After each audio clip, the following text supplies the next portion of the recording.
star and father of 10 when he and longtime soulmate June Wyndham decided to tie the knot.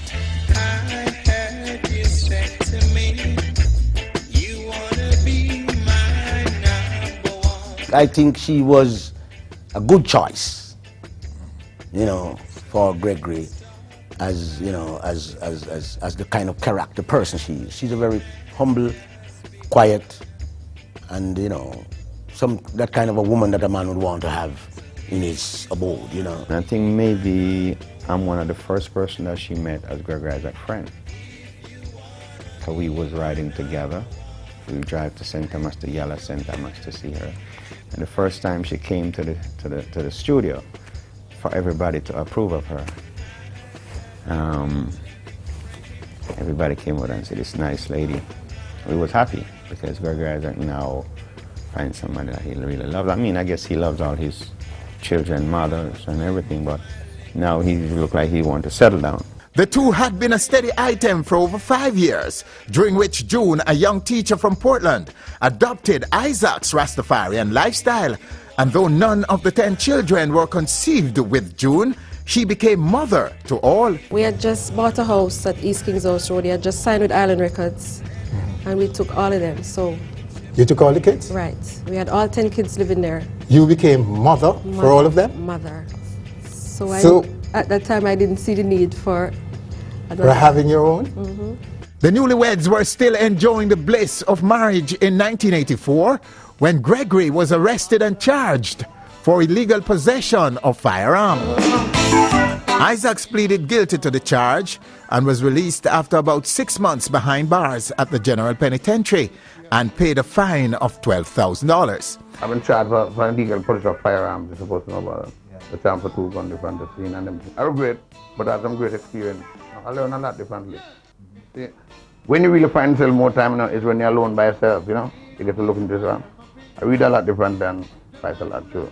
It's the first time I ever seen a man incarcerated but so well relaxed as if he was at home. It was a time when people were getting into that kind of trouble. Peter touched himself and got into trouble probably a little bit before that. Uri had gotten himself into a little problem at one stage, so too was Alan Cole among other people. But for the most part, it didn't deter Gregory Issacs himself, and it didn't deter us, his fans. Ragamuffin make you back so bubbling on the radio, I'll be rude. Ragamuffin. Well, you see, incarceration in Jamaica is a thing where you can expect from the kind of system we were living on. I was incarcerated. You didn't know that? Yes, I went to jail in 1967. Toots went to jail. 5446, that's the number that they gave him as a prisoner, as a convict, as they would put it. You know, my number was 5640. You understand what I'm saying? So, incarceration for a spliff, for a jar, or sometimes a rude boy as usual, wounding, if it comes down to that, because he defend himself, or I'm defending family, or I'm defending whatever.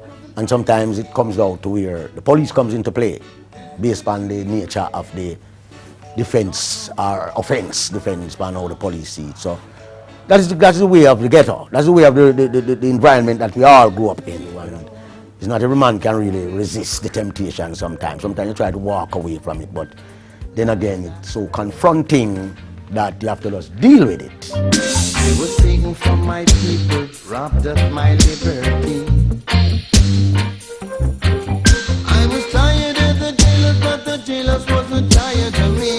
Upon his release from jail, Issacs dropped Out There, a single that quickly became a dancehall favorite. But it wasn't long before the Cool Ruler was again in trouble with the law.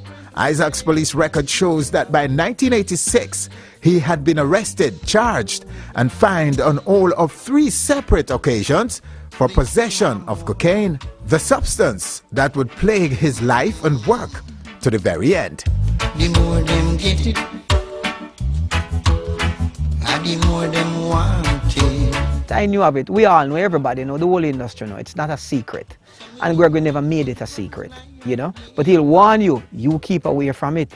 Gregory Issacs, as I say, is a clean hand and a pure heart. And if he entrusts in one to be there for him and believe that you should be there for him, it's like letting him down, you know, as someone who he believes in, would let him lean to find another comfort, another friend. You know what I mean? And it's out of that, which I would not really go into the whole issue, that I think contributed to Gregory starting to use that substance. We make a song named Hide and Lick, him said not hide and do him thing. So the whole world knew that Gregory was doing what he was doing. And I don't think he was really proud of it either. But him in his own way thought that this is me, this is what I want, this is what I am, and this is what I'm going to do. One thing nobody can say, Gregory was never a rowdy. Now go around and make trouble. None of that. Gregory was just a cool ruler, Gregory Issacs. And Ray Charles was a brother who was strung out on drugs, so. Yeah. But it didn't deter him from making some of the greatest songs there ever was. Look at Michael Jackson. You cannot erase what Michael Jackson have done musically because of his drug problem. So too you can't erase the work that Gregory and Dennis have done because of their drug problem either. It's just people. And at the end of the day, God is our ultimate judge. Him start take it until it start hold on to him. He want to let it go, but it not let him go. But within all of that, he maintained control.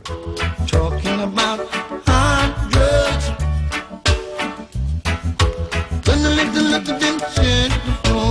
In the late 1980s, Issacs' legal woes and substance abuse dried up practically all his financial resources, and in a bid to earn his way out of the predicament, recorded for any producer that called. And soon the market was flooded with Gregory Issacs releases. In 1997, Sly and Robbie re-recorded Night Nurse featuring Simply Red. Night Nurse, only you alone can quench this thirst.